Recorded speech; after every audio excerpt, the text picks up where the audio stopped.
पाद परमहंस परिवाजकाचार्य अस्तोतर सस्यसिमदभय चरणारविंद भक्तिवेदांत स्वामी शिल प्रभुपाद की निताय गौर प्रेमानंदे।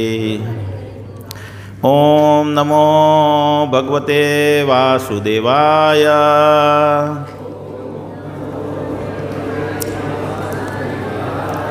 ओम नमो भगवते वासुदेवाय।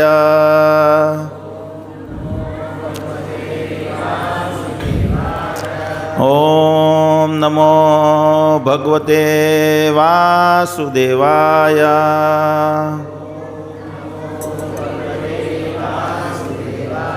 नारायणं नमस्कृत्यं नरं चैव नरोत्तमं देवीं सरस्वतीं व्यासं ततो जयामुदीरयेत्। नस्तप्रायेषु अभद्रेषु नित्यं भागवत सेवया भगवत्या उत्तम श्लोके भक्तिर्भवति नैष्ठिकी। ओम अज्ञानतिमिरान्धस्य ज्ञानाञ्जनशलाकया चक्षुरुन्मिलितं तस्मै श्रीगुरुवे नमः। नमो विष्णुपादाय कृष्णपिष्ठाय भूतले श्रीमते भक्तिविकासस्वामिनीति नामिने। नमो विष्णुपादाय कृष्णपिष्ठाय भूतले श्रीमते भक्तिवेदांत स्वामिनीति नामिने। नमस्ते सरस्वती देवे गौरवाणी चारिणे निर्विशेष शून्यवादी पाश्चात्य देशतारिणे। जय श्री कृष्ण चैतन्य प्रभु नित्यानंद श्री अद्वैत गदाधर श्रीवासादि गौर भक्तवृंद। हरे कृष्ण कृष्ण कृष्ण हरे हरे, हरे राम राम राम हरे हरे। तो भगवद गीताना साप्ताहिक कोर्स में तमारा बधानुं स्वागत है।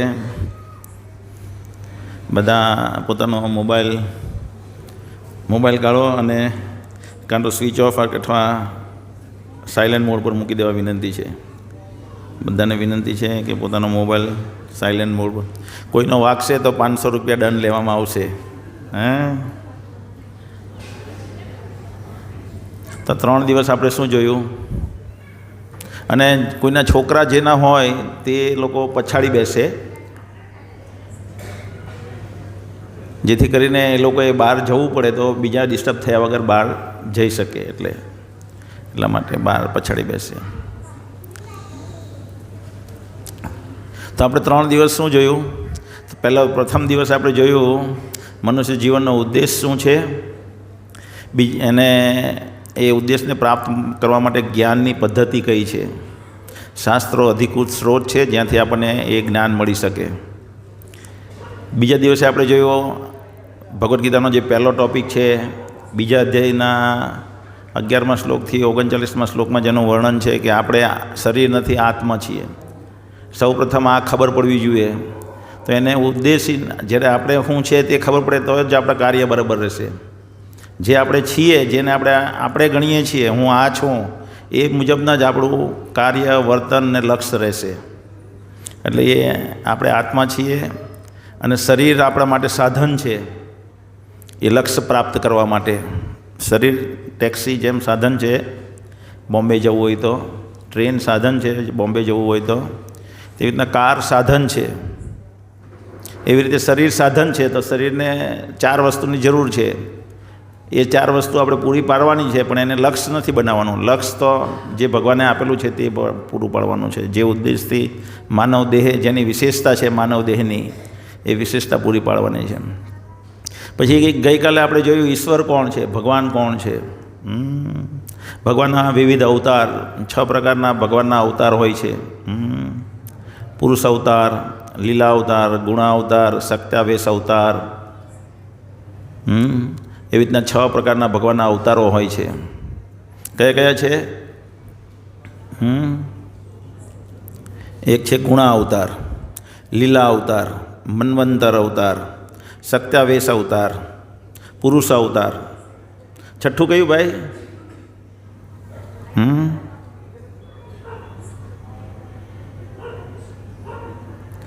છ પ્રકારના અવતાર છે.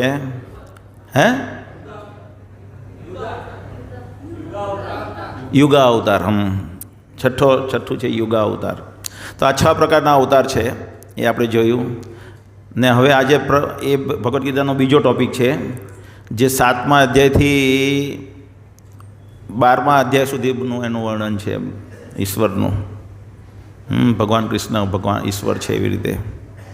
અને ત્યાર પછી પ્રકૃતિ, કાળ અને કર્મ, બીજા 3 ટૉપિક છે, એટલે 5 ટૉપિક થાય. તો આજે પ્રકૃતિ, કાળ અને કર્મ જોઈશું આપણે. અને આ ભગવદ્ ગીતાના 5 ટૉપિક પૂરા થશે આની સાથે. ને આવતીકાલે હવે આપણે ભગવાનની સાથે જે સંબંધ ખોઈ બેઠા છે એ સ્થાપિત કરવા માટે શું પદ્ધતિ છે, જે યોગ પદ્ધતિ છે, અને કયા કયા યોગ છે અલગ અલગ, અને સર્વશ્રેષ્ઠ યોગ પદ્ધતિ કઈ છે તે આપણે આવતીકાલે જોઈશું.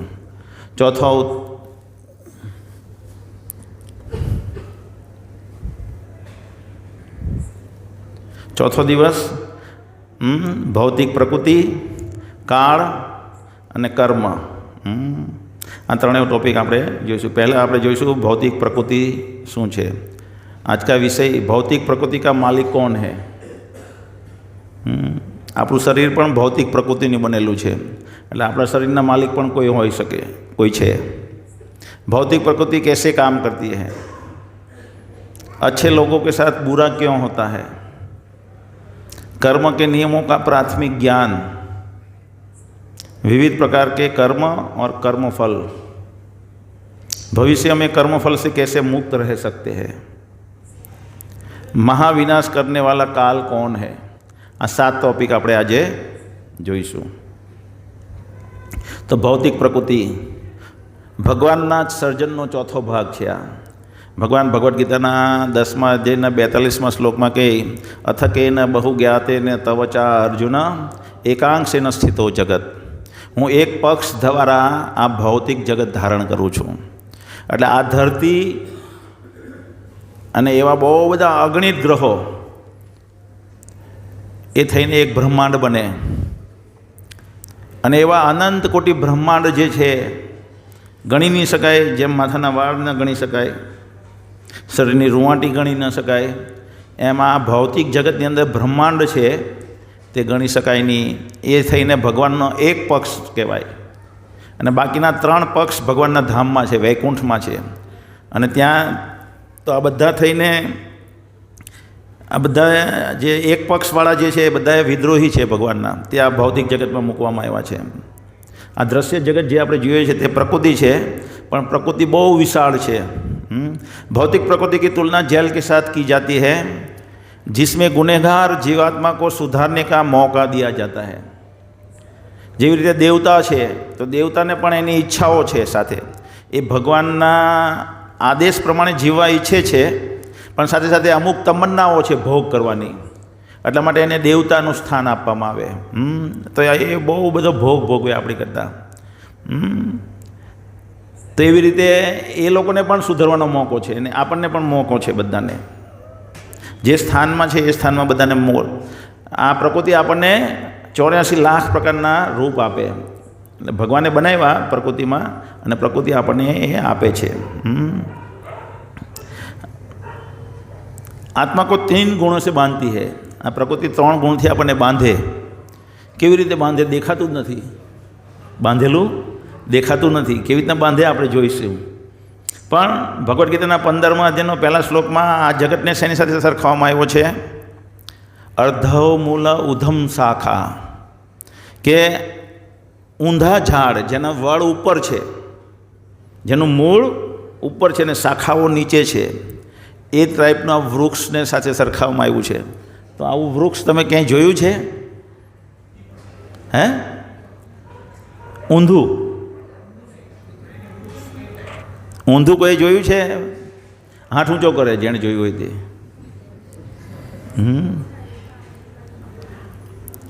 તો આ વૃક્ષ જે છે એ નદી કિનારે હોય, તળાવના કિનારે હોય છે. ઓરિજિનલ વૃક્ષ ઉપર છે, એની પડછાઈ જે છે, એટલે ઓરિજિનલ જે ભૌતિક સ્પિરિચ્યુઅલ વર્લ્ડ છે તે આ છે, એનું પ્રતિબિંબ આ છે. આપણે ઈચ્છા કરીએ આ પ્રતિબિંબમાં કેરી ખાવાની મળે, આપણે ઈચ્છા કરીએ અહીંયા કેરી ખાવાની.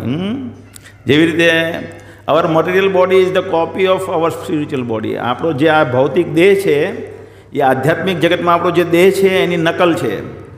જેમ ક્રિશ્ચિયન લોકો કહે main is made after God. શું કહે એ લોકો ખબર છે તમને? એટલે 10 કમાન્ડમેન્ટ છે એ લોકોના, એમાંનું એક કમાન્ડમેન્ટ છે, એક કમાન્ડમેન્ટ 7મું કમાન્ડમેન્ટ એવું છે ધાઉ શેલ નોટ કિલ, તારે કોઈની હત્યા નહીં કરવી. પણ એક કમાન્ડમેન્ટ એવું છે કે main is made after God. ભગવાનને આપણે પણ ભગવાનના નમૂના છીએ. શું છીએ? જ્યારે માલ આપવાનો હોય ને મોટા પ્રમાણમાં ત્યારે પહેલાં નમૂનો મોકલે, સેમ્પલ. તેવી રીતના ભગવાનના આપણે નમૂના છીએ. એટલે આપણે આપણા ગુણને જો ઓળખીએ આત્માના, તો આપણે ભગવાનને ઓળખવાને લાયક ધીમે ધીમે બનીએ. તો આપણી આ જે ભૌતિક શરીર છે તે આધ્યાત્મિક શરીરની નકલ છે. The spiritual world is like a real mango tree on the bank of river. The material world is like the reflection of the mango tree in the water. હવે આ કેરી ઓરિજિનલ છે, આપણે ઈચ્છા કરીને અહીંયા ખાવા આવ્યા, ગમે એટલા વલખા મારીએ મળવાની છે કેરી? મળશે? એટલે કોઈ સુખી નથી અહીંયા. ગમે એટલા પ્રયત્ન કરે બધા, પણ કેરી હાથમાં જ નથી આવતી, આનંદ હાથમાં જ નથી આવતો.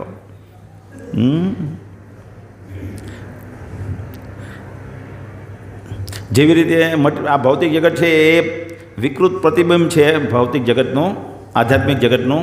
જેવી રીતના સાચો માર્બલ અને ફેક માર્બલ આવે, ઉખડી જાય તરત. સાચી કરન્સી, ડુપ્લિકેટ કરન્સી ચાલે કે? ડુપ્લિકેટ કરન્સી લઈને જઈએ તો કોઈ આઠાના 1 પૈસાનું બી ચણા નહીં આપે, 1 ચણો બી નહીં આપે. જેવી રીતના રિયલ મેંગો અને પ્લાસ્ટિકના મેંગો. આ સાચી કેરી ખાવા જઈએ તો કંઈક એમાંથી આનંદ મળે. પ્લાસ્ટિકની કેરી ખાઈએ તો શું મળે? પેટમાં દુખાવો મળે. સ્પિરિચ્યુઅલ બોડી અને એની આ આપણો આધ્યાત્મિક દેહ છે, એની સામે આ ભૌતિક દેહની આવી સુંદરતા છે. ભૌતિક પ્રકૃતિ કા માલિક કોણ है? તો આ ભૌતિક પ્રકૃતિનો માલિક કોણ છે? ભગવદ્ ગીતામાં ભગવાન કૃષ્ણ કહે છે 9મા અધ્યાયનો 10મો શ્લોક, મય અધ્યક્ષેણ પ્રકૃતિ સુએતે સચરાચર हेतु नाना कौनते जगत विपरिवर्तते. हे कुंती पुत्र, ये भौतिक प्रकृति मेरी शक्तियों में से एक है और मेरे शासन में कार्य करती है, जिससे सारा चर तथा अचर प्राणी उत्पन्न होते हैं. इसके शासन में यह जगत बारंबार सृजित और विनष्ट होता रहता है. तो भगवानની અધ્યક્ષતા નીચે પ્રકૃતિ કામ કરે, એટોમેટિક કંઈ થતું નથી. ભગવાન આદેશ આપણે પણ શું છે? આપણે પ્રકૃતિ છીએ. આપણે પણ ભગવાનના આદેશ પ્રમાણે કામ કરીએ. ભગવાન પ્રકૃતિને આદેશ આપે આવી રીતના આનું શરીર કામ કરાવો એટલે કામ કરે. પણ એ એના આધારે આપણી ઈચ્છાને આધીન. આપણે ખાલી ઈચ્છા કરીએ અનુમંતા ચ ઉપદ્રષ્ટા. આપણે પહેલાં જોયું ને પહેલા દિવસ કે પરમાત્મા આપણા હૃદયમાં રહે, અનુમંતા ને ઉપદ્રષ્ટા. અનુમતિ આપે ને જોયા કરે. તો એ અનુમતિ આપે પ્રકૃતિને કે આનો હાથ ઊંચો થવા દે, અને પ્રકૃતિ હાથ ઊંચો થવા દે આપણો. આપણે ઈચ્છા કરી દઈએ હાથ ઊંચો કરો, બહુ ફાસ્ટ, એ સુપર કોમ્પ્યુટર છે ये. भौतिक प्रकृति किससे बनती है?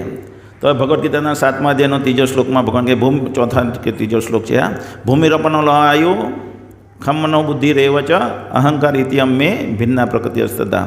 પૃથ્વી, જલ, અગ્નિ, વાયु, आकाश, मन, बुद्धि तथा अहंकार, ये 8 प्रकार से विभिन्न मेरी अपरा प्रकृतियाँ है.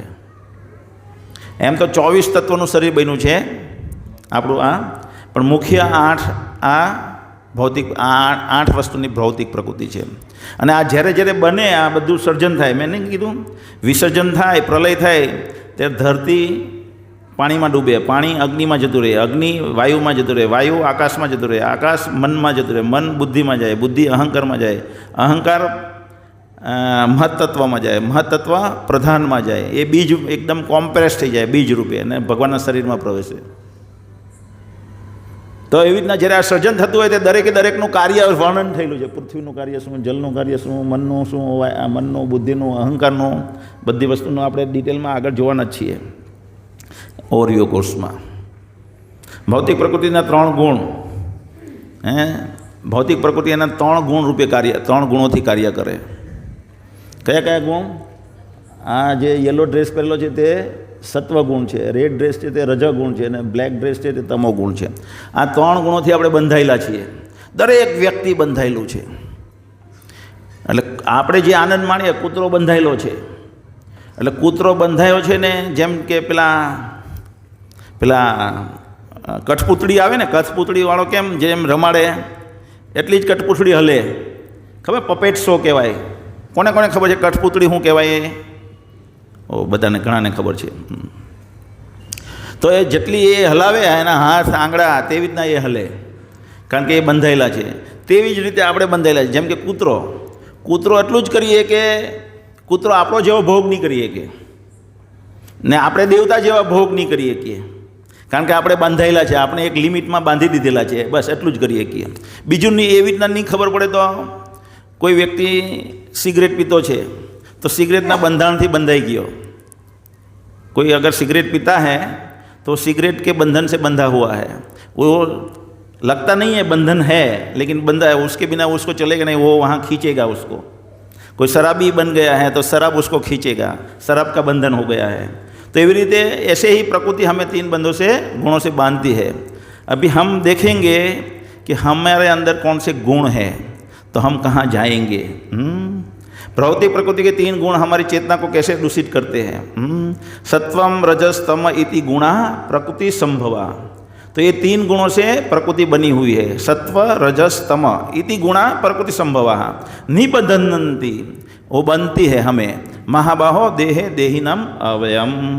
भौतिक प्रकृति 3 गुणों से युक्त है, सतो रजो तथा गोमो. हे महाबाहो अर्जुन, जब शाश्वत जीव प्रकृति के संसर्ग में आता है तो वह इन गुणों से बंध जाता है.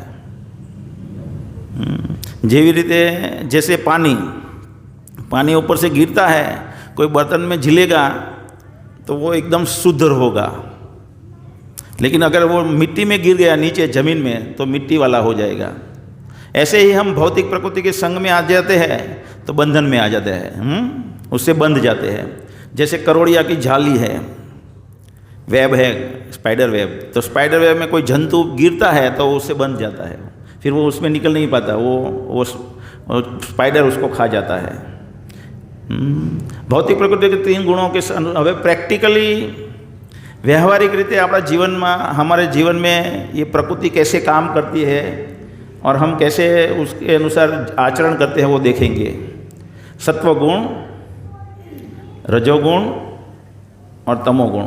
तो 3 गुणों के अनुसार समय, प्रकृति के 3 गुणों के अनुसार समय. सत्वगुण का समय होता है सुबह 3:30 से 9 बजे तक, जिसमें आदमी मनुष्य थोड़ा रिलैक्स अनुभव करता है, थोड़ा एक्सरसाइज करता है, भक्तगण भगवान की भक्ति का कार्य करते हैं, जप वगैरह करते हैं, शास्त्र का अध्ययन करते हैं. कोई फ़ोन बोन आता नहीं है उस वक्त, थोड़ा रिलैक्स होता है. सत्वगुण.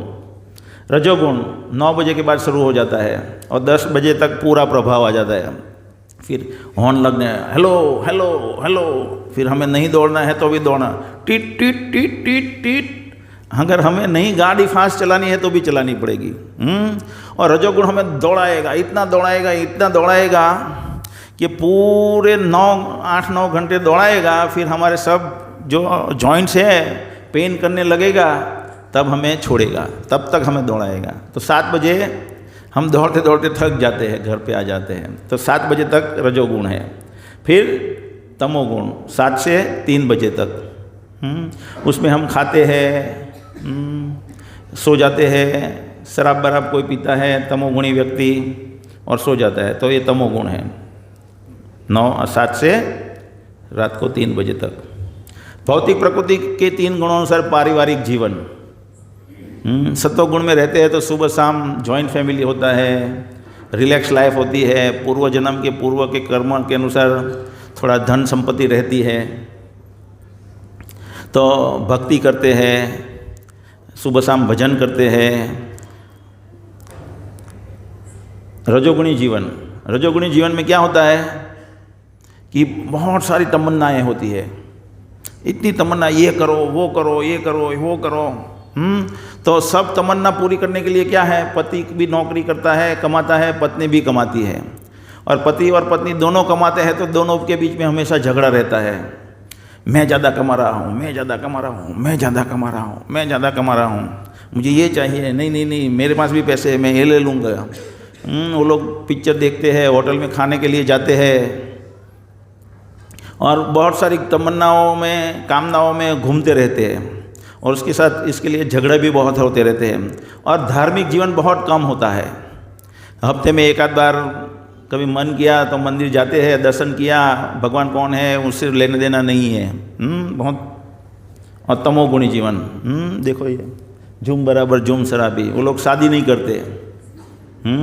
शादी करने की झंझट करेंगे तो फिर जब तक अच्छा लगता है तब तक साथ में रहने का पशु की तरह, और जब अच्छा नहीं लगता है तो छूटा करने का, छूटा होने का है। अभी से मालूम है अच्छा नहीं लगेगा, छूटा होने का है, तो कौन कोर्ट में जाएगा, केस लड़ेगा। इससे अच्छा शादी मत करो, अपनी इच्छा के अनुसार रहो। तो ये तमोगुण बिल्कुल पशु की तरह, तो ये तमोगुणी पारिवारिक जीवन है। 3 गुणों के अनुसार पूजा। जो सत्वगुणी लोग होते हैं वो पंच उपासना, देवताओं की पूजा करते हैं, 5 महादेव है उनकी पूजा करते हैं। जो रजोगुणी हैं वो सामान्य मनुष्य की पूजा करते हैं, जिनसे उनका फ़ायदा हो जाता है। जैसे हम देखते हैं गांधी जी हमारे लिए भगवान है, कोई बोलता है कपिल देव मेरे लिए भगवान है, कोई कहता है हमारे लिए हिटलर भगवान है। क्यों? हिटलर की वजह से बहुत सारे लोग ब्लैकमेलिंग करके 1942 में सेकंड विश्व वॉर हुआ, तब करोड़पति हो गए। तो वो लोग समझते हैं कि हमारे लिए हिटलर भगवान है। तो ऐसे मनुष्यों की पूजा करते हैं। और जो तमोगुणी है वो भूत प्रेत की पूजा करते हैं, अमावस्या के दिन शमशान में जाते हैं और वगैरह वगैरह अलग अलग प्रकार की पूजा का प्रावधान करते हैं, वहाँ आयोजन करते हैं। भौतिक प्रकृति के 3 गुणों अनुसार कर्म।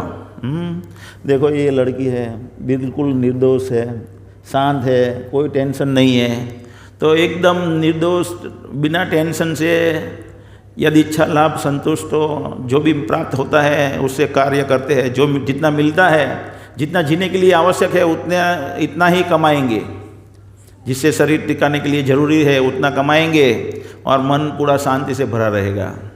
ये रजोगुणी है। रजोगुणी यानी मैं कुछ हूँ ये जगत में स्थापित करने के लिए दौड़ते हैं। जैसे खिलाड़ी, मैं जीतूंगा मैं जीतूंगा, दौड़ते रहते हैं, ऐसे साबित करते हैं हम, मैं कुछ हूँ ये जगत में। तो इसमें हमेशा मन उग्र रहता है, टेंशन में रहते हैं। तो ये ऐसी भावना से जो कार्य करते हैं तो वो रजोगुणी कार्य हो गया। यहाँ देखो ये शराब पी रहा है, सिगरेट पी रहा है। तो जैसे मजदूर होते हैं, तो मजदूर होते हैं, पूरा जीवन ज्ञान कुछ है नहीं कि मैं कौन हूँ, भगवान के साथ मेरा क्या संबंध है, जगत क्यों बनाया गया है उसके साथ लेना देना कुछ है नहीं। शराब पीते हैं, शरीर पूरा ढीला रहता है, कोई शरीर में स्फूर्ति नहीं रहती। तो ये ऐसे कार्य करते हैं तो वो है तमोगुणी लोग। पूरा निंद्रा आलस में, उठाया तो काम करेंगे, नहीं उठाया तो काम नहीं करेंगे। 3 गुणों के अनुसार बंधन। अभी सत्वगुण में कैसे बंधन होता है देखो। सत्वगुण अच्छाई प्रथम कक्षा की जेल। जो सत्वगुणी लोग होते हैं ना, वो सोचते हैं क्योंकि उसने अगले जन्म में कर्म अच्छे किए हैं तो थोड़ा सा काम करेंगे तो पैसा ज़्यादा प्राप्त हो जाएगा। जैसे बड़ी कंपनी का मैनेजर है, थोड़ी 1-2 साइन कर लिया तो 2 लाख रुपया सैलरी हो जाती है। पढ़ते तो सही है सब एक ही क्लास में, एक IIT में चला जाता है और एक कॉलेज नहीं कर पाता, BCom हो जाता है। तो ये जो IIT में चला जाता है उसका 1 करोड़ का पैकेज होता है साल का, 2 साइन करने का कमाने का, 2 साइन करने का कमाने का। और मजदूर पूरे दिन मजदूरी करेगा तो 500 रुपया मजदूरी मिलेगी। तो वो उनके पास पैसे है, जॉइंट फैमिली होता है, रिलैक्स लाइफ होता है, तो वो सोचते हैं कि हमें भक्ति करने की क्या ज़रूरत है। वो लोग भक्ति नहीं करते, फिर धार्मिक क्रिया करते हैं, देवी देवता की उपासना करते हैं, लेकिन भगवान की भक्ति नहीं करते, क्योंकि हमारे पास सब कुछ है, हमें क्या करने की जरूरत। तो वो बंध जाते हैं, वो लेवल पे बंध जाते हैं सत्वगुण। तो वो सोने की कड़ी के वो क्या बोलते हैं, हथकड़ी होती है ना, हथकड़ी, वो सोने की हथकड़ी है उनके पास, लेकिन वो तो हथकड़ी ही है ना सोने की।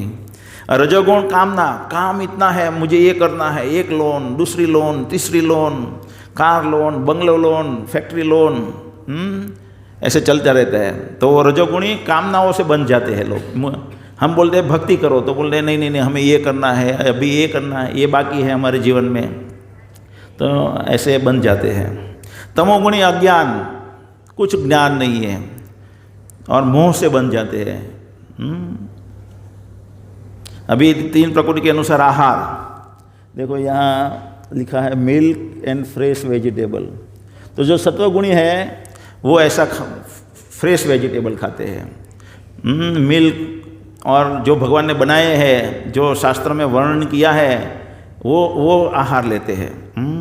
और आजकल हम क्या फ्रेश खाते हैं, हम फ्रेश खाते हैं। पहले के ज़माने में फ्रेश ऐसे ही खाते थे। हर एक के यहाँ खेत होता था, खेत में से तोड़ा और खाना पका लिया, सब्जी पका ली। या किसी के घर के पीछे वाड़ा होता है, वहाँ सब्जी पकती है, वो सब्जी तोड़ी और पका लिया। और हम यहाँ बॉम्बे में हम देखेंगे, यहाँ से कितने सारे शहर से जाता है माल, बॉम्बे पहुँचता है, फिर वो वहाँ 1-2 दिन एक पड़ा, दूसरे दिन वहाँ से सब परा विस्तार में पहुँचता है, फिर वहाँ से लारी वाला ले जाता है, तो तीसरे दिन पहुँचता है। आज की तोड़ी हुई सब्जी 3 दिन के बाद पहुँचती है। फिर वो बोल रहे हैं सब्जी ले लो, सब्जी ले लो, ऊपर से वो डोल डालती है। हम बहुत सारे अपार्टमेंट हैं, हम बॉम्बे में जाते हैं तो ऐसा આપણે બોમ્બે જઈએ ને તો બધા પાંજરામાં પુરાયેલા હોય એવા જ દેખાય રોડ ઉપરથી। એ લોકો દોરડું નાખે, પેલો લોકો આમ લે 5 રૂપિયાનું આ શાક નાખી દે, પછી પકવે અને પછી સવારે 5 વાગે પકવે, सुबह 5 बजे वो खाना पकाते हैं, दोपहर को 2-3 बजे खाते हैं। तो वो कोई फ्रेश वेजिटेबल नहीं है, वो तमोगुणी हो गया पूरा। और रजोगुणी क्या करते हैं, तीखा मरी मसाला वाला चमचमता खाना खाते हैं। उससे क्या होता है, अपनी तबीयत भी, शरीर बिगड़ता है। शरीर बिगड़ता है तो क्या होता है, फिर डॉक्टर को पेट काटना पड़ता है, और पेट काटते हैं उसके साथ साथ जेब भी कटती है रजोगुणी खुराक से। और तमोगुणी मांसाहार करते हैं। अमेरिका में सब देखते हैं हम, 1 हफ्ते का एक साथ बना लेते हैं, वहाँ किसी के पास टाइम नहीं है। एक बार पका लिया और ज़रूरत पड़ी तो माइक्रोवेव ओवन में गर्म करके खा जाते हैं। तो वो तमोगुणी खुराक है। कोई भी खुराक 3 घंटा लिखा है भगवद गीता में, 3 घंटे से ऊपर पकाने के बाद 3 घंटे के ऊपर हम बात खाते हैं तो वो तमोगुणी हो जाता है। प्रसाद जब भगवान को ऑफर किया जाता है तब वो दिव्य बन जाता है। तो प्रसाद तो ऐसे नहीं होता है, लेकिन बाकी सब तमोगुणी हो जाता है। भौतिक प्रकृति के 3 गुणों अनुसार मृत्यु। अभी ये 3 गुणों से हमें पता चलेगा कि हम कौन से गुण में हैं। ज़्यादातर कलयुग में सब लोग तमोगुणी हैं। सत्वगुण में ऊर्ध्व गच्छन्ति सत्वस्था, ये 14 अध्याय का 15वां श्लोक है। ऊर्ध्व, ऊपर लोक में जाते, जो सत्वगुण का पालन करते हैं वो स्वर्ग लोक में जाते हैं, और अथवा भूमंडल में, भूवर लोक में जाते हैं, स्वर्ग और ये धरती के बीच वाला लोक में। रजोगुण में सकाम कर्मियों के बीच में रहते हैं। मध्य तिष्ठन्ति राजसा, तो ये भूमंडल पे रहते हैं रजोगुणी लोग। कभी कभी पशु बन जाते हैं। तमोगुण में पशु योनि में जन्म धारण करते हैं। जघन्य वृत्तिस्था अधोगच्छन्ति तामसा।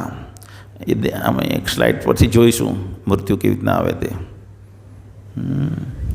On vote basis the solve is એવોર્ડેડ next body, શેના આધારે આપણને બીજું શરીર આપવામાં આવે।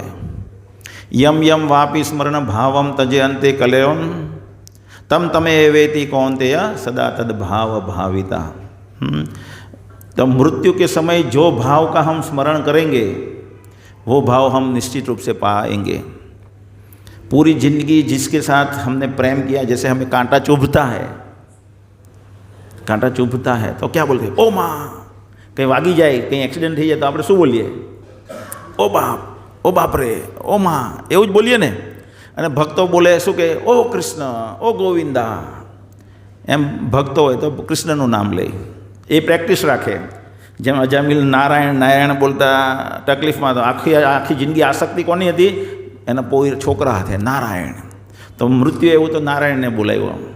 એવી રીતે આખી જિંદગી જેના માટે કામ કર્યું, જેવી ભાવનાથી કામ કર્યું હોય એવી ભાવના યાદ આવે.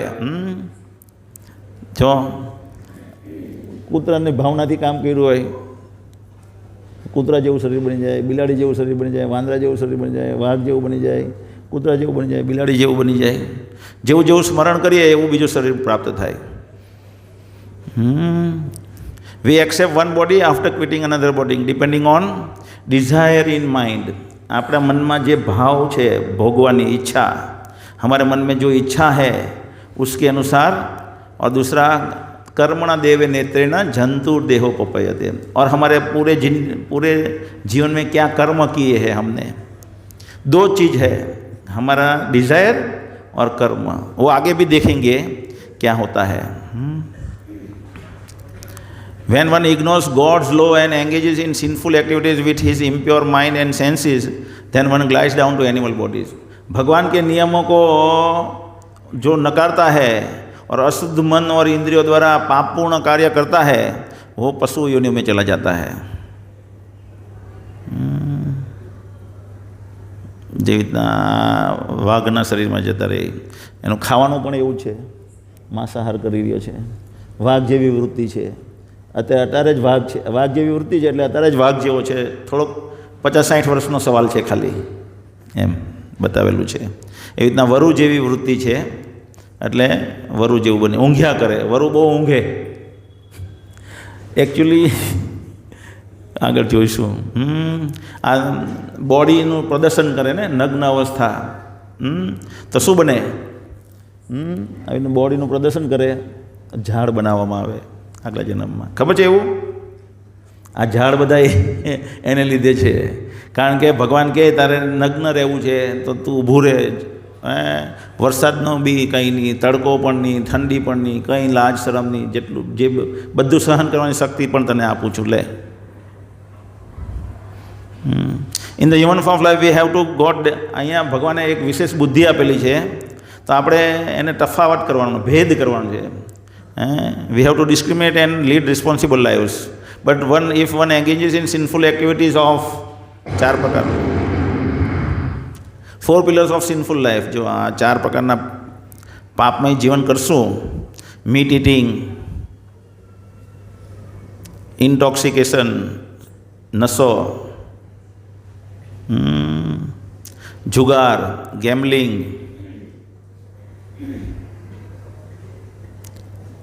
અને ઇલિસિટ સેક્સ, તો આ પછી શું થશે? One will degrade to animal life, low life forms. આવી રીતના પશુ બની જશું આપણે. એટલે આપણે જવાબદારીભર્યું જીવન જીવવાનું છે. એક વિશેષ કાર્ય માટે ભગવાને આપણને મોકલેલા છે અહીંયા. પ્રકૃતિ કે 3 गुणों वाली देवी माया को कैसे जीत सकते हैं, એટલા માટે એમાં એક સ્લાઇડ રહી ગઈ.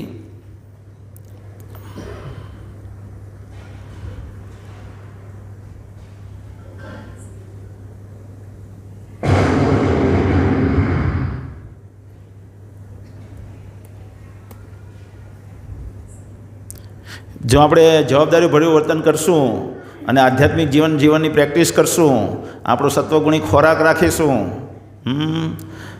ભક્તિ કરીશું, ભક્તોના આ શાસ્ત્રોનું અધ્યયન કરીશું અને ભક્તોના સંગમાં રહીશું, તો આપણે ભગવાનના ધામમાં જઈશું.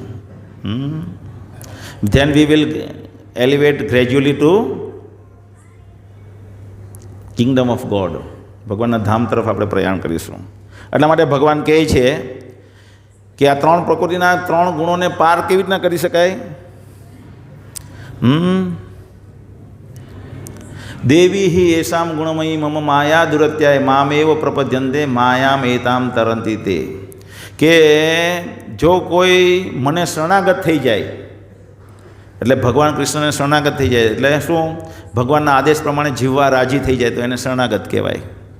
તો એને એ દેવી જે છે, દેવી કોણ છે? દુર્ગા દેવી, જેનાથી આ ભૌતિક જગત સંચાલિત થઈ રહ્યું છે. દેવી હિ સમ ગુણમયી મમ માયા દુરત્યાય. એને ઓળંગવી બહુ મુશ્કેલ છે, પણ જો કૃષ્ણ ભગવાનને કોઈ શરણાગત થઈ જાય તો એને કહે કે આને છોડી દે.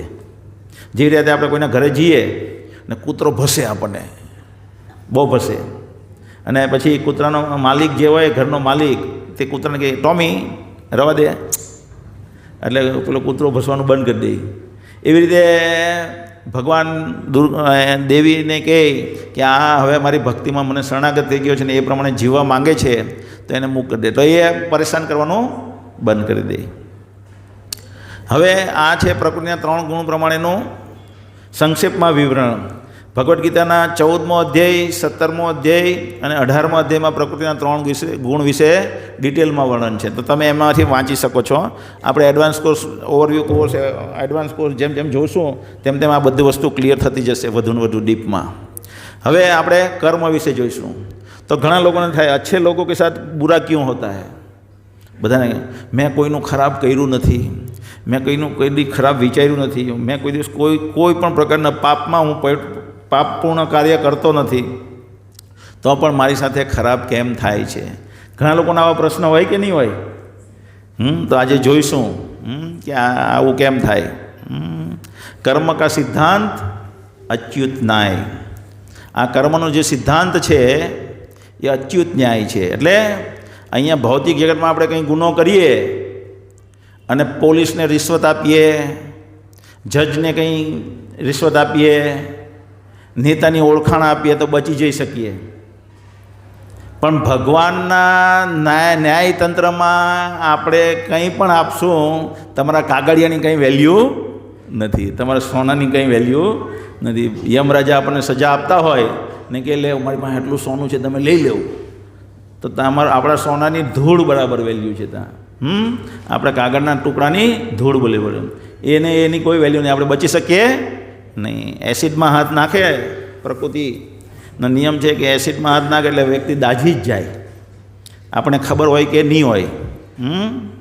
એટલે અચ્યુત ન્યાય, છોડશે નહીં. હવે કર્મ કોને કહેવાય? कर्म की परिभाषा, समय रूपी साक्षी और भौतिक प्रकृति के नियंत्रण में जो कार्य किया जाता है उसे कर्म कहते हैं. हम हमारे दैनिक जीवन में जो भी कार्य करते हैं वो भी कर्म है. हम हमारा जो स्वभाव है, व्यवहार करते हैं हमारे बच्चों के साथ, पत्नी के साथ, अड़ोसी पड़ोसी के साथ, सगे संबंधी के साथ, वो भी कर्म है. कर्म के नियम, हम जो कुछ भी करते हैं, सोचते हैं, उसके लिए हम खुद जवाबदार है. इसलिए हम जो कुछ भी करते हैं उसके परिणाम से सावधान रहना चाहिए. कर्म के नियम का प्राथमिक ज्ञान अभी हम देखेंगे. तीन चीज़ देखेंगे. विविध प्रकार के कर्म और कर्म का फल कब मिलता है. आ 3 वस्तु આપણે જોઈશું. तो पहला જોઈશું कर्म के नियम का प्राथमिक ज्ञान. कानून की अज्ञानता यह कर्म के प्रतिघात से बचने का सही कारण नहीं है. આપણે કોઈનું ખૂન કરી દઈએ અને પછી આપણે પોલીસ પકડી લે અને આપણે કંઈ મને ખબર જ નથી પોલીસ સાહેબ કે ખૂન કરવું ગુનો કહેવાય, તો પહેલાં જાણી લેવાનું હતું. પહેલાં જાણે. એસિડમાં છોકરો હાથ નાખે, પ્રકૃતિના નિયમ એવા છે કે એને દજાડી જ દેશે. એ જોશે નહીં કે આ નાનું બાળક છે. એ તો મા બાપની ફરજ હતી કે શીખવાડવાનું. તો આપણે કોઈ પણ અમેરિકા જઈએ અને ડોલર કમાઈએ અને પછી નોટ ભરીને આવતા હોય અને એરપોર્ટ પર પહેલાં પકડી લઈને અને કહે કે ભાઈ આ કાં લઈ જાય? કે મારા દેશમાં લઈ જાઉં છું. તો કે આ તમે ન લઈ જઈ શકો. નહીં કેમ નહીં લઈ જઈ શકો? મને ખબર જ નહીં હતી. એ તો કે તમે હવે સજાને પાત્ર છો. મને સજા એટલે કે મને ખબર જ નહીં હતી. તો કે ખબર કરી લેવી જોઈએ તમારે. સાંભળશે આપણી વાત?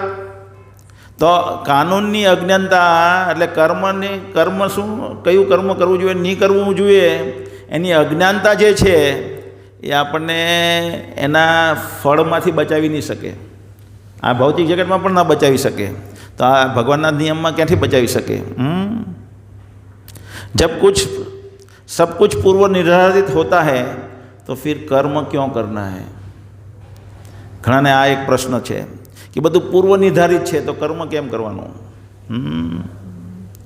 ઘણા લોકો આપણે ઓફિસમાં જઈએ, જો કુછ હુઆ જો હુઆ અચ્છા હુઆ, જો હોગા અચ્છા હોગા, એવું સૂત્ર તમે વાંચ્યું છે ક્યાંય? આ ગીતાનો સાર એવું કહે છે ને. ગીતાનો સાર શું છે તે આપણે પાંચમા દિવસે જોઈશું.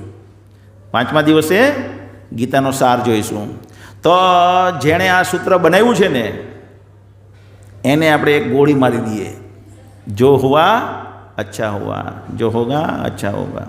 જો આપણે એમ સમજતા હોઈએ કે જો હુઆ અચ્છા હુઆ, જો હોગા અચ્છા હોગા, તો આપણે આપણા છોકરાને ભણવા શું કરવા જવા દઈએ? રમવા જ નહીં દઈએ. રમ. જો હોગા અચ્છા હોગા, જો હો રહા હૈ અચ્છા હો રહા હૈ. આપણે ઘરે બેસીને કમાવા શું કરવા જઈએ? આપણે ઘરે બેસીને ટીવી નહીં જોઈએ?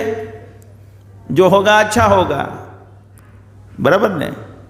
અર્જુનને પણ ભગવાન, અર્જુન પણ કહેતે ભગવાનને,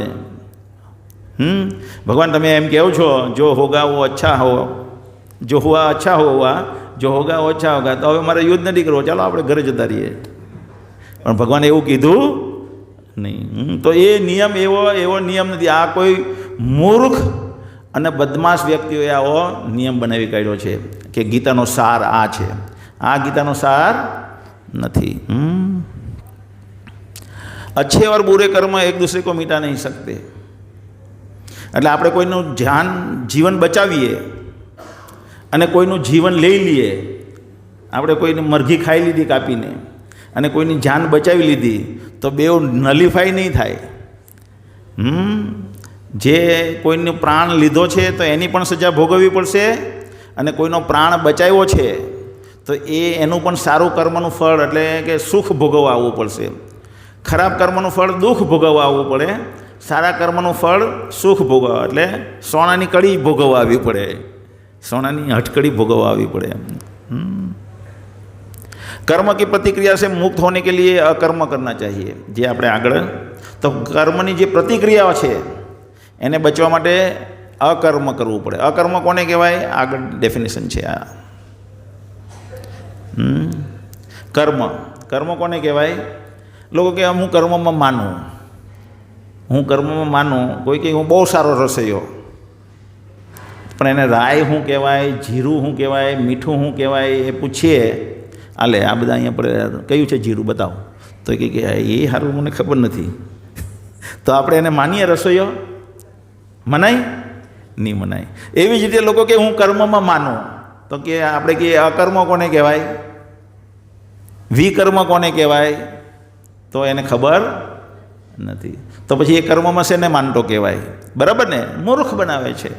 તો અહીંયા ભગવાન કહે છે શાસ્ત્રોમાં જે આદેશ છે તે પ્રમાણે જે આપણે કાર્ય કરીએ તેને સદકર્મ, તેને કર્મ કહેવાય. એટલે આપણા જીવનનો નિર્વાહ કરવા માટે જે પણ આપણે કરવાનું છે એ શાસ્ત્રોમાં આદેશ આપ્યો છે તે પ્રમાણે કરવાનું છે, તો એને કર્મ કહેવાશે. જે શાસ્ત્રોમાં આદેશની વિરુદ્ધ છે તેને વિકર્મ કહેવાય, તેને પાપ કર્મ કહેવાય, પેલા પુણ્ય કર્મ કહેવાય. અને અકર્મ એટલે જે ભગવાનની પ્રસન્નતા માટે કરવામાં આવે એને અકર્મ કહેવાય. જેમ કે એનું કોઈ કર્મનું ફળ બને નહીં. સારું, સોનાની હટકડી પણ નથી બનતી અને લોખંડની હટકડી પણ. તમોગુણના બંધનથી શું થાય? લોખંડની હટકડી. રજોગુણના બંધનમાં ચાંદીની હથકડી અને સત્વગુણના બંધનમાં સોનાની હથકડી. પણ અકર્મ જો કરીએ તો કોઈ પણ પ્રકારની હથકડી આવતી નથી. જેમ કે અર્જુને યુદ્ધ કર્યું મહાભારતનું, 1,64,00,000 લોકો મરી ગયા. અત્યાર સુધીના ઇતિહાસમાં એવું મોટું યુદ્ધ થયું જ નથી, એટલે મહાભારત કહેવાય એને. મહાભારત. તો 1,64,00,000 લોકો મરી ગયા, પણ અર્જુનને એક નામ માત્રનું પણ કર્મનું ફળ લાગ્યું નહીં. ઉલટાનો એનો ફોટો આવી ગયો ભગવાન કૃષ્ણની સાથે. આપણે બધા હીરો હિરોઈન સાથે ફોટો પડાવીએ, પેલી શું કહે સેલ્ફી લેવા માટે તત્પર હોઈએ. પછી આપણો ફોટો જો પેપરમાં આવી જાય હીરો હિરોઈન સાથે, તો આપણે બધાને જલ્દી બતાવવા જઈએ, જો મારો ફોટો આવ્યો અમિતાભ બચ્ચન સાથે, ઐશ્વર્યા રાય સાથે. બતાવીએ ને એ લોકોને, કે કોઈ નેતા હાથે આવી ગયો તો પણ બતાવીએ, જો નરેન્દ્ર મોદી સાહેબ હાથે મારો ફોટો આવી ગયો એમ કહીએ. પણ એ બીજા દિવસે લારી પર ભજીયા ખાતા હોય, એના પર મૂકીને બધા લોકો શું ખાતા હોય? ભજીયા મૂકીને ખાતા હોય. અને પછી ભજીયા ખવાઈ જાય તો ડૂચો વાળીને કચરા પેટીમાં નાખી દે એ ફોટાને. પણ જો ભગવાન કૃષ્ણ સાથે ફોટો આવી જાય તો ભૂલમાં બી ગંદો થઈ જાય તો બધા સાફ કરી અને ઘરે લઈ જાય ને મંદિરમાં મૂકે. આ અર્જુનનો ફોટો આવી ગયો. અર્જુનને અર્જુન એટલું ભગવાનને કીધા પ્રમાણે કાર્ય, તો આપણે ભગવાન કહેશે એ પ્રમાણે કાર્ય કરશું તો આપણો ફોટો ભગવાન સાથે આવી જાય છે. હવે આપણે જોઈશું કે ભગવાન કહે કે એટલે આ જે 3 છે કર્મ, વિકર્મ, અકર્મ, તે ચોથા અધ્યાયમાં આનું ડેફિનેશન બધી વસ્તુનું ડિટેલમાં છે. હવે ભગવાને આપણે કહીએ ને વર્ણાશ્રમ ધર્મ હતો આપણે ત્યાં ભારતમાં, તો વર્ણાશ્રમ ધર્મ શેના માટે હતો? ભગવાન ભગવદ્ ગીતાના 4થા અધ્યાયના 13મા શ્લોકમાં પણ કહે છે, ચતુર્વર્ણયમ મયા સૃષ્ટમ ગુણકર્મ વિભાગશ તસ્ય કર્તારામ અપી મામ વિધિ કર્તારામ અવયમ. તો ભગવાન કે 4 વર્ણો અને 4 આશ્રમની વ્યવસ્થા મેં કરી. શેના માટે? તો જેવી રીતે એક કંપની હોય, એક કંપનીમાં 4 ડિપાર્ટમેન્ટની જરૂર હોય. એક છે બોર્ડ ઓફ ડિરેક્ટર, જે કંપનીની પોલિસી બનાવે, સ્ટ્રેટેજી બનાવે કે આ રીતે આપણે બિઝનેસ કરીએ, લોંગ ટર્મ આપણો બિઝનેસ ચાલશે, આ પ્રોડક્ટ બનાવીએ. એ બોર્ડ ઓફ ડિરેક્ટર નક્કી કરે, થોડુંક નક્કી કરે અને બધું ગાઈડ કરી દે અને કરોડો રૂપિયા કમાય. પછી બધા મેનેજરો હોય તે બધું પ્રોડક્શન લે. હા જલ્દી કરો, ડે નાઇટ શિફ્ટ સંભાળે. માર્કેટિંગ ડિપાર્ટમેન્ટ હોય તે બધું સેલ કરે. અને શુદ્ર એટલે કે કારીગર જે છે તે મશીન ઉપર કામ કરે. જો આ 4 જણા એક ફેક્ટરીમાં ન હોય તો ફેક્ટરી ચાલે? 4 જણની જરૂર છે. તેવી જ રીતે સમાજમાં 4 વર્ણોની જરૂર છે. બ્રાહ્મણ, ક્ષત્રિયો, વૈશ્ય અને શૂદ્ર. વૈશ્યોને માર્કેટિંગ ડિપાર્ટમેન્ટ સાથે, ક્ષત્રિયોને મેનેજર સાથે અને શૂદ્રોને વર્કરની સાથે સરખાવ્યા છે. જો આ 4 જણા એકબીજાના સહકારથી કામ કરે, ફરજરૂપી કામ કરે બધા, તો એ ફેક્ટરી બરાબર ચાલે. તેવી જ રીતે આ 4 સમાજ જે છે એકબીજાના સહકારથી ચાલે, ફરજરૂપી કાર્ય. બધા पूर्वे क्या था कि सब 4 वर्ण अपनी फ़र्ज समझ के काम करते थे, और वो फ़र्ज से जो कार्य करते हैं उनको भगवान को वो प्रिय होते हैं, और वहीं से वो भगवान के धाम में चले जाते हैं. ऐसा नहीं कि शूद्र फिर जैसे शूद्र है वो क्षत्रिय बनेगा फिर ब्राह्मण बनेगा, नहीं, वो शूद्र से ही डायरेक्ट भगवान के धाम में जा सकता है. वैसे ऐसे ही भगवान के धाम में चले जाते हैं. तो आजकल ब्राह्मण रहे नहीं है, क्षत्रिय नहीं रहे, वैश्य है 2-5-3%, सब शूद्र है. कलो शूद्र संभवाट. मैं भी शूद्र था, मैं भी पशु जैसा था भक्ति में आने से पहले. अभी भक्ति में आया है तो थोड़ा पशु से ऊपर उठा हूँ. आप लोग भी पशु समान है, थोड़ा भक्ति करेंगे पशु से ऊपर उठेंगे. बाकी सब पूरा समाज जैसे हमें ज्ञान होगा तो हम देख पाएंगे ये. तो बहुत सारे वैश्य, बहुत कम वैश्य बचे हैं जगत में, 2-5%. लेकिन क्या करते हैं वैश्य, यानी बहुत मिनिमम नो प्रॉफिट लेते हैं. अभी क्या है 2 का 50 करते हैं, 5 का 100 करते हैं, तो वो वैश्य नहीं है. अभी कर्म का सिद्धांत, कर्मનું ચક્ર કેમ ચાલ્યા કરે છે તેનું વર્ણન છે કે જેવી રીતે આપણે એક લોક જોઈએ, એ ખુલ્લું હોય તો આપણા મનમાં 2 દિવસ 3 દિવસ 4 દિવસ એક પેન પડેલી હોય સારામાંની, એ કોઈ જોતું નથી, આપણે જોઈએ ને કાયમ ત્યાં પડી રહેલી તો આપણે એક દિવસ થાય ચાલ લઈ લઈએ. ક્યાંથી એ આવે છે? જેવી રીતે વરસાદ જતો રહે ત્યારે પગદંડી પડેલી હોય, પણ વરસાદ પડે તો એ પાછા પગદંડી પર ઘાસ ઉગી જાય ને, પણ માણસ ચાલતો હોય ત્યારે પગદંડી સુકાઈ જાય, ઘાસ સુકાઈ જાય. તો એ વૃત્તિ આપણા અંદર દબાયેલી છે પૂર્વેના સંસ્કારોને લીધે. જેવી રીતે આપણે ટ્રેનમાં જઈએ તો આપણે કોઈના પર ગુસ્સો કરવાનું કંઈ પ્લાનિંગથી નથી જતા, પણ આપણે બેસેલા હોય, આપણી બાજુમાં કોઈ બીજો બેસેલો હોય ને આમ કરીને ઊંઘે આપણા પર, 2-3 વખત આમ કરીને આમ માથું કરે તો આપણે ગરમ થઈ જાય, સરખો બેસને. તો આપણે ગુસ્સો કરવાનો પ્લાન નહીં કર્યું, પણ વાતાવરણ આપણને કરાવે છે. એવી રીતના એને કુટુંબ કહેવાય, વાતાવરણ કરે. એટલે રોજ જાય ત્યાંથી બેંક પાસેથી પસાર થાય, પછી નક્કી કરે કે હા બેંકને આસાનીથી લૂંટી શકાય એવું છે. તો જ્યારે એવો પ્લાન કરે તેને બીજમ કહેવાય એ કાર્યને.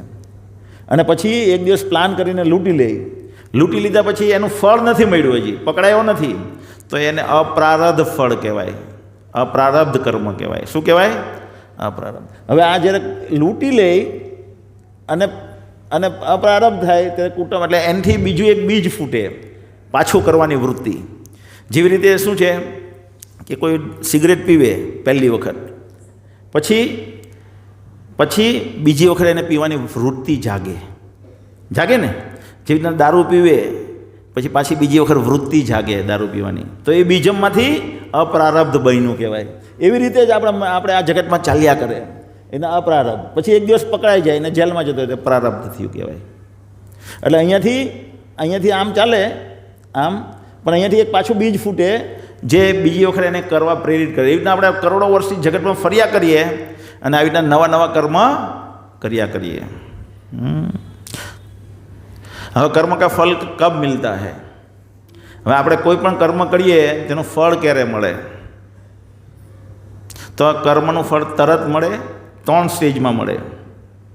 કાં તો તરત મળી શકે, કાં તો બેંકમાં રિકરિંગ એકાઉન્ટ ખોલાવેલું હોય તો શું થાય, રોજ થોડું કર્મ ભેગું થતું જાય અને અમુક સમયે પાકે ત્યારે મળે, અથવા છૂટક મળે, અથવા એક સાથે મળે, અથવા લાઈફ ઇન્સ્યોરન્સની જેમ આપણે મૃત્યુ પામીએ તો બીજા જન્મમાં મળે.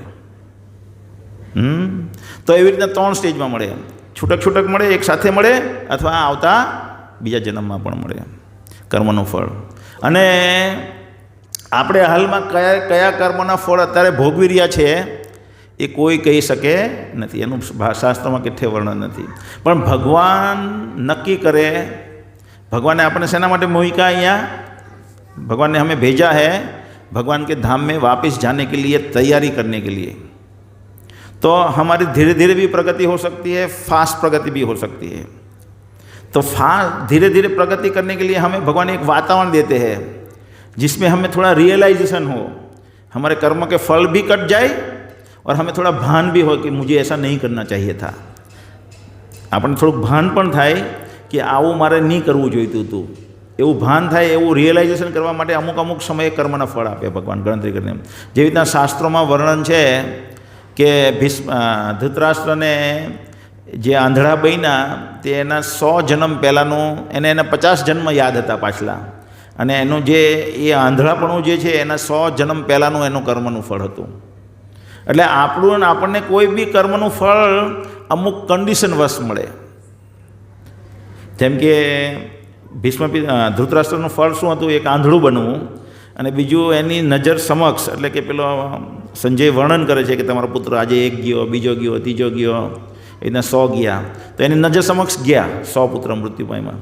હવે 100 પુત્ર એની નજર સમક્ષ મરવા માટે એને 100 પુત્ર પ્રાપ્ત કરવાનું ફળ તો હોવું જોઈએ ને, પુણ્ય. તો એ 100 પુત્ર બને એવા ફળ, એવું પુણ્ય ભેગું કરતાં એને 100 જન્મ લાગ્યા, અને 100 જન્મ પછી એટલા માટે એને એ કર્મનું ફળ મળ્યું. ખ્યાલ આવે છે તમને? તો એવી રીતે કર્મનું આપણને ફળ મળે છે. કર્મ કા સિદ્ધાંત અચ્યુત ન્યાય આપણે સમાજમાં જોઈએ છીએ.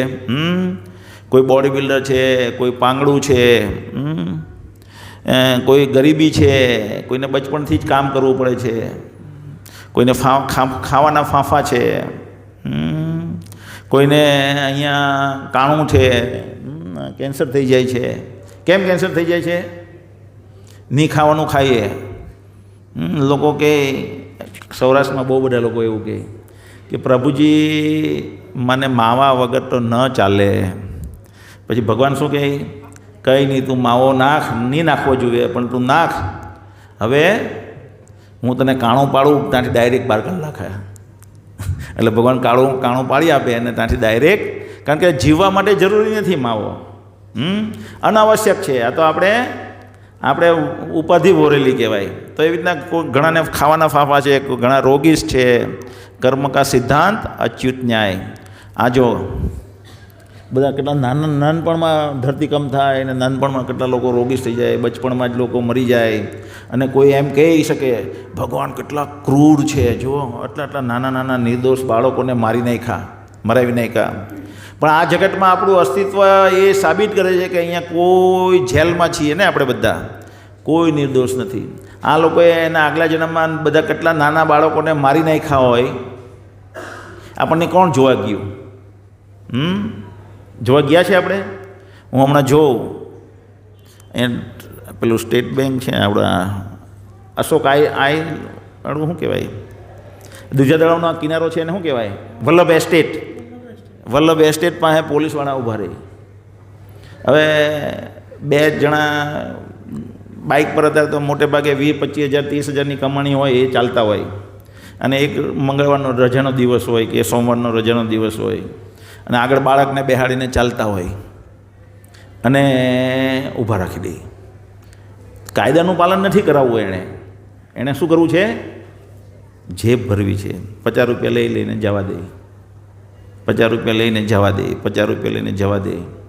તો હવે પેલો બિચારો 2 મહિને 20,000 25,000 કમાય છે, ઘણી વખત 400-500 પણ લઈ લે. તો પેલો 20,000 રૂપિયા કમાય છે, 400-500 લઈ લે, તો પછી એનું ફળ તો એણે ભોગવવું પડે ને. અને એને ફળ મળે ત્યારે આપણે કે બિચારાને આવું થયું, પણ એને પાછળ શું કર્યું છે આપણે ક્યાં જોવા ગયા? ખ્યાલ ને? હવે આપણે જોઈએ ગામમાં તલાટી હોય, પછી ગરીબ લોકોના ઘર પાકે, નરેન્દ્ર મોદીના પેલામાં ઘર પાકે, તો એ લોકો બિચારા છાશ નહીં પીતા હોય, ઘરે ગોળ નહીં ખાઈ શકતા હોય.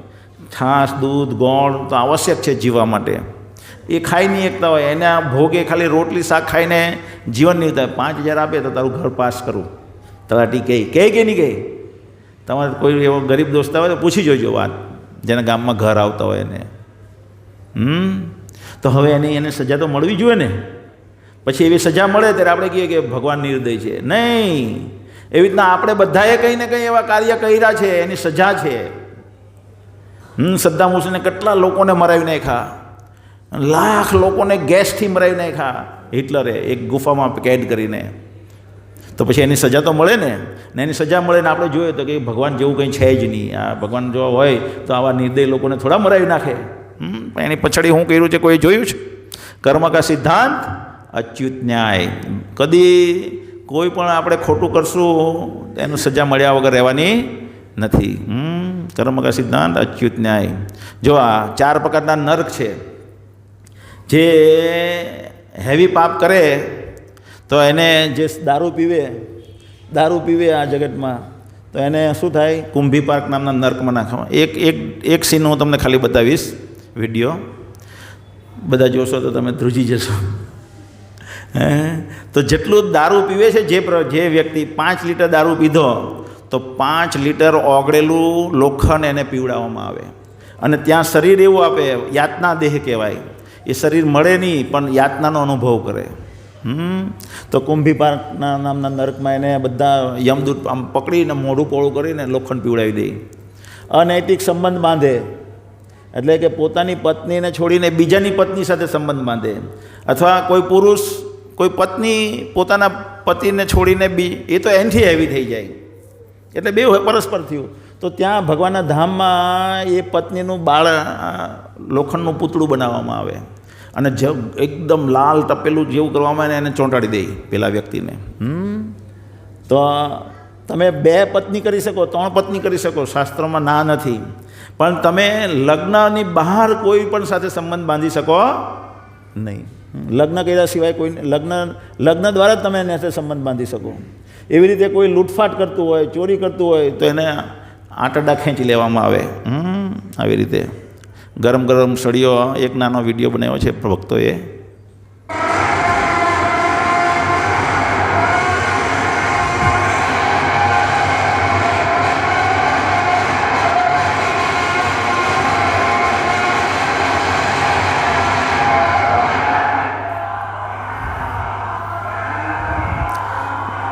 જે લૂંટફાટ કરી એના આંટરડા આવી રીતના ગરમ ગરમ ચમચી હોય, મોટો ચમચો, તેમાંથી એના આંટરડા ખેંચી લેવામાં આવે.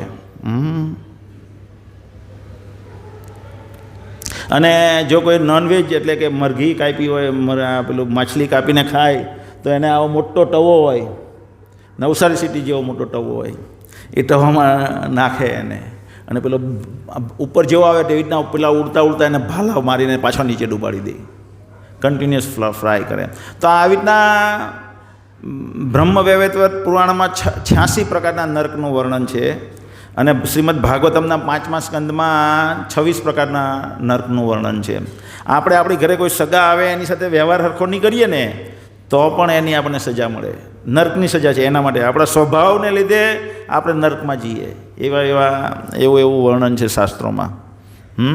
હવે આવું જો વર્ણન સાંભળે પરીક્ષિત મહારાજ અને એને જીવો પ્રત્યે દયા આવી જાય કે જીવ આવી રીતના એક તો અજ્ઞાનથી ઢંકાયેલો છે और कितना ऐसा पाप करता रहता है, नर्क में सजा काटेगा तो उसका कल्याण कब होगा.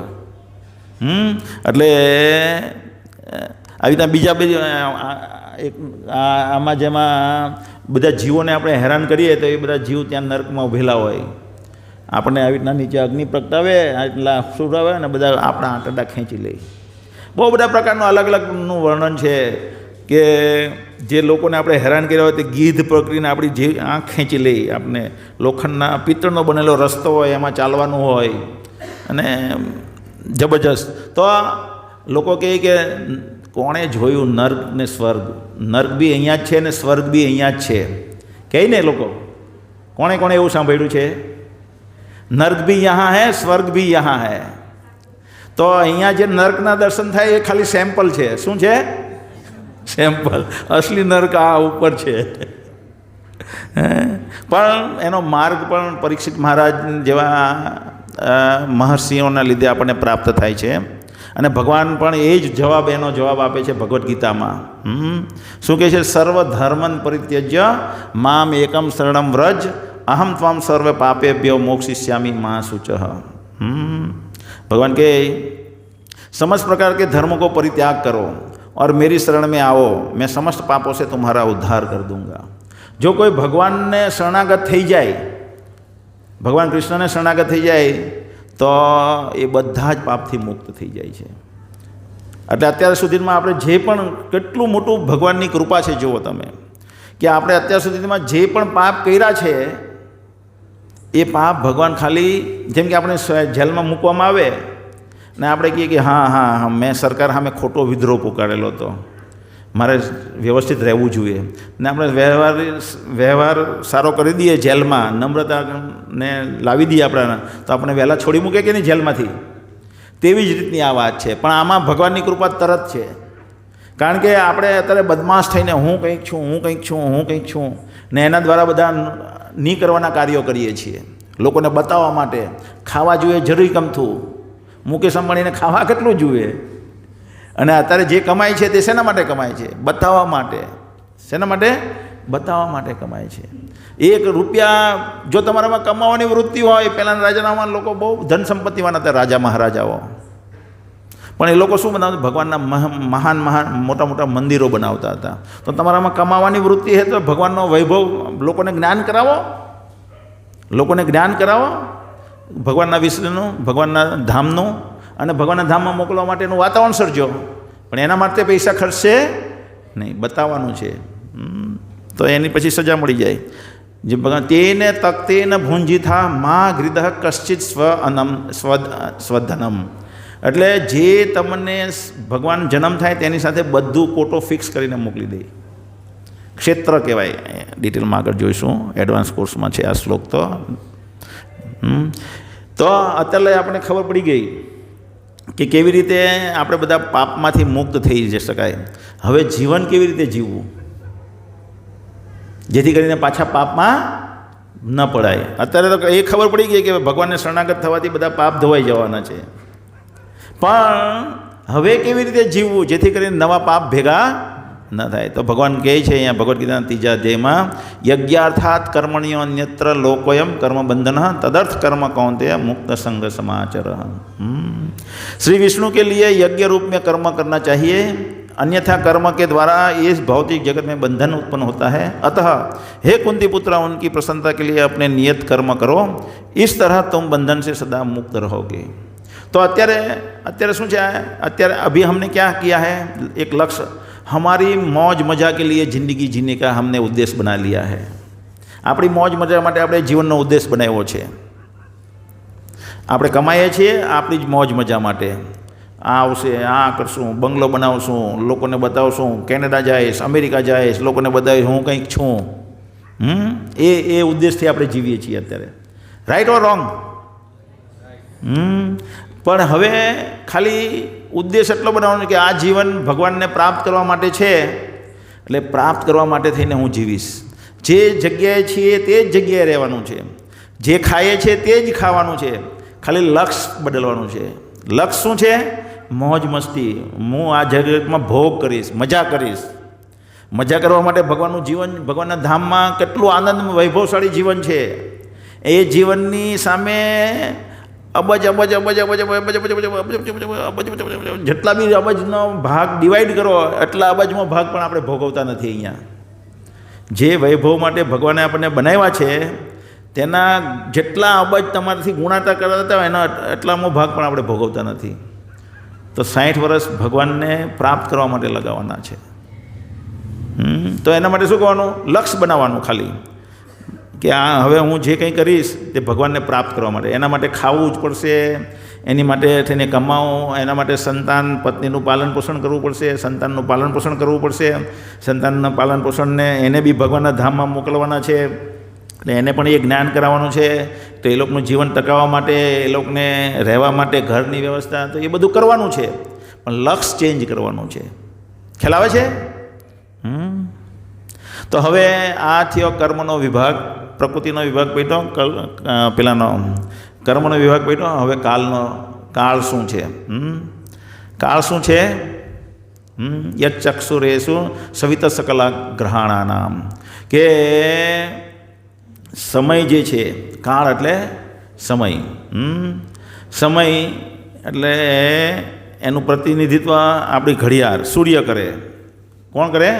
યચક્ષુરેતિ સવિતા સકલ ગ્રહાણામ, કે સૂર્યદેવ સવિતા છે એનું નામ, અને દરેક બ્રહ્માંડને પ્રકાશ પૂરો પાડે છે. તો સમયનું પ્રતિનિધિત્વ કોણ કરે છે? સૂર્ય. ને સૂર્યનું પ્રતિનિધિત્વ કોણ કરે છે? આપણે હાથમાં ઘડિયાળ. રોજ આપણે ઘડિયાળને જોઈએ છીએ, પણ દુર્ભાગ્ય છે કે આપણે સમજી શકતા નથી. તો એ સમજવું જોઈએ. હવે भौतिक जगत में समय એટલે ભૌતિક જગત કા સબસે શક્તિશાળી વિનાશકારી. આપણે પહેલા દિવસે જોયું કે આપણે એને એ જ ખાઈએ તો આપણે ગઢા કેવી રીતના થઈ જઈએ. ખાવાનામાં તો કોઈ ફેરફાર નથી થતો. એ જ વસ્તુ ખાઈએ છે ને, જે આપણે યુવાનીમાં ખાતા હોય તે જ ગઢપણમાં ખાતા હોય, પણ એટોમેટિક ગઢપણ આવે અને આપણું ખાવાનું ઓછું થઈ જાય. તો આપણા શરીરને ગઢપણ જે લાવે છે એ સમય છે. આ જગતનો સૌથી મોટી વિનાશકારી શક્તિ કોની છે? એ સમય છે, કાળ છે. પ્રકૃતિમાં જે બી પરિવર્તન આવે, આપણા શરીરમાં પરિવર્તન આવે, એવી રીતના પ્રકૃતિમાં જે પણ પરિવર્તન આવે એ બધા પરિવર્તન એ કાળને લીધે આવે છે. 6 પ્રકારના પરિવર્તન જેમ કે આપણા શરીરમાં આવે. કયા 6 પ્રકારના પરિવર્તન આવે આપણા શરીરમાં? આપણો જન્મ થાય, આપણી વૃદ્ધિ થાય, આપણે થોડીક આપણી યુવાની ટકે 15 થી 20 થી 25 30 વર્ષ 35 વર્ષ સુધી, પછી આપણે આળ પેદાશ કરીએ, પછી આપણે ક્ષીણ થઈએ અને છઠ્ઠે નાશ થઈ જઈએ. તો આ 6 પ્રકારના પરિવર્તન આપણામાં આવે છે. અને જે વ્યક્તિ, અને આ શ્રી કૃષ્ણની શક્તિ છે, પણ જે વ્યક્તિ ભગવાનને શરણાગત થઈ જાય છે તેનું આયુ હરાતું નથી. આપણું આયુ હરાયા કરે. આયુર હરતી વે પુંસામ ઉદ્યન અસ્ત સન અપી, કે સૂર્યનો ઉદય થાય ને આથમે એમ આપણું આયુ હરાયા કરે. પણ જે ભગવાનની ભક્તિ કરે એનું આયુ હરાતું નથી. કેવી રીતે કહી શકાય? ભગવાનના ધામમાં આપણું મૃત્યુ જ નહીં હતું. ભગવાનના ધામમાંથી આપણે અહીંયા ડાઈ મારી તળાવમાં કાચી પ્રતિબિંબમાં કેરી ખાવા માટે સ્ટાર્ટિંગમાં જોયું ને. તો આપણે બ્રહ્મલોકમાં પહેલાં જઈએ, અબજો વર્ષનું આયુષ્ય હોય. પછી ધીમે ધીમે ધીમે ધીમે ધરતી પર અવતરીએ, સ્વર્ગમાં આવીએ, પછી ધરતી પર આવીએ. ત્યારે આપણે સતયુગમાં આવીએ, 1 લાખ વર્ષનું આયુષ્ય હોય. ત્યારે પણ ભક્તિ નહીં કરી, ભક્તિ ઓછી થતી ગઈ આપણામાં, એટલે આપણું આયુષ્ય ઘટતું ગયું. ભગવાનના ધામમાં આપણે મૃત્યુ નહીં પામતા હતા. બ્રહ્મલોકમાં આપણું કરોડો અબજો વર્ષ પછી મૃત્યુ આવે, દેવતા લોકમાં કરોડો વર્ષ પછી મૃત્યુ આવે, ધરતી પર લાખ વર્ષ પછી મૃત્યુ આવે. સતયુગમાં એ પણ નહીં કરી, દ્વાપર ત્રેતાયુગમાં જન્મ થઈ ગયો, આપણું આયુષ્ય 10,000 વર્ષનું થઈ ગયું. દ્વાપર યુગમાં પણ ભક્તિ નહીં કરી, આપણું ત્રેતાયુગમાં પણ આપણે ભક્તિ નહીં કરી, આપણો દ્વાપર યુગમાં જન્મ થઈ ગયો, 1000 વર્ષનું આયુષ્ય થઈ ગયું. દ્વાપર યુગમાં પણ આપણે ભક્તિ નહીં કરી, આપણે કળિયુગમાં જન્મ્યા, આપણું આયુષ્ય 100 વર્ષનું થઈ ગયું. તો જો એમ આપણે ભક્તિ ઓછી કરતા જઈએ એમ આપણું આયુષ્ય ઘટતું જાય, અને જેમ ભગવાનની ભક્તિ કરતા જઈએ અને ભગવાનના ધામમાં જઈએ એમ આપણું આયુષ્ય લાંબુ થઈ જાય. અને આ જે કાળ છે એ કોણ છે? ભગવાન કૃષ્ણની એક શક્તિ છે. જેવી રીતે ભગવાન કે ભૂમિરાપનલો વાયુ ખમન બુદ્ધિ રેવ ચ અહંકાર રીતે મેં ભિન્ન પ્રકૃતિ અસ્તતા, આપણે જે શ્લોક જોયો તેમાં આ મારી અપરાશક્તિ છે. પરાશક્તિ કોણ છે? ભગવાન મુખ્યત્વે 3 શક્તિ ધરાવે. અંતરંગા શક્તિ, જેના દ્વારા ભગવાનનું આધ્યાત્મિક ધામનું સંચાલન થાય, એને અંતરંગા શક્તિ કહેવાય. આ બહિરંગા શક્તિ, જેના દ્વારા ભૌતિક જગતનું સંચાલન થાય, ને આપણે બધા જીવો તટસ્થ શક્તિ છીએ. એવી રીતના ભગવાન અનેક શક્તિઓનો માલિક છે. આ કાળ છે એ પણ એની શક્તિ છે. ભગવાનની કૃપા શક્તિ, સર્જન શક્તિ, એના અલગ અલગ શક્તિઓના માલિક છે ભગવાન.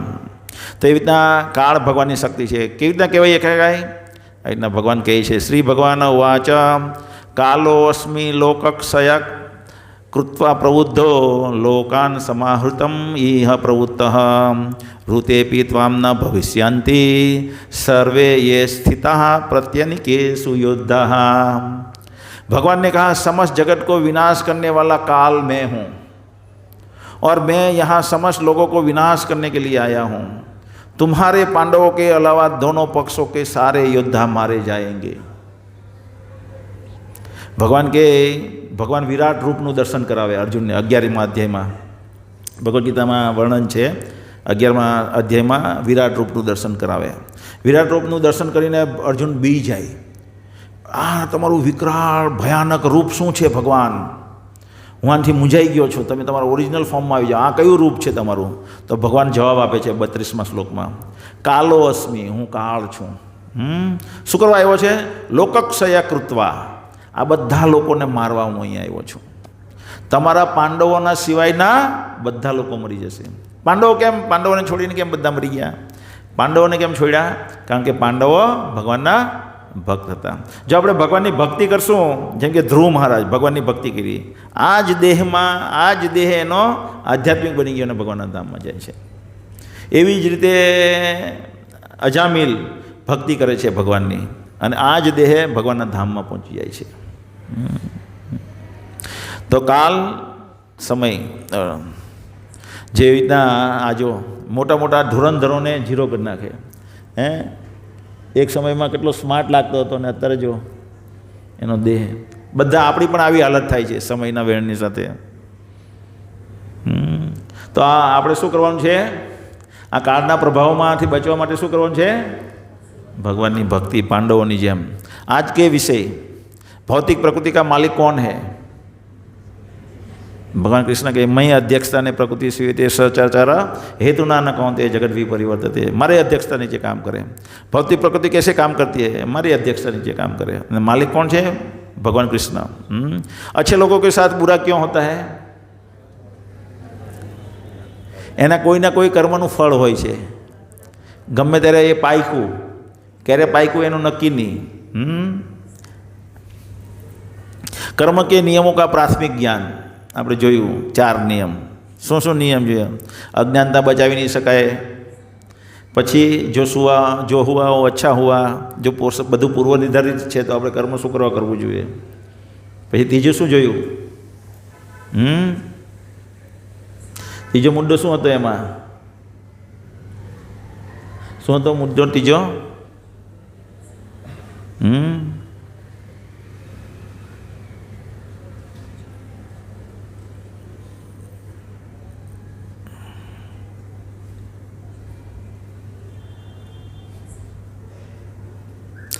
अच्छे लोगों के साथ बुरा कर्म, अच्छे और बुरे कर्म एक दूसरे को मिटा नहीं सकते. न कर्म की प्रतिक्रिया से मुक्त होने के लिए अकर्म करना चाहिए. એ જોયું આપણે.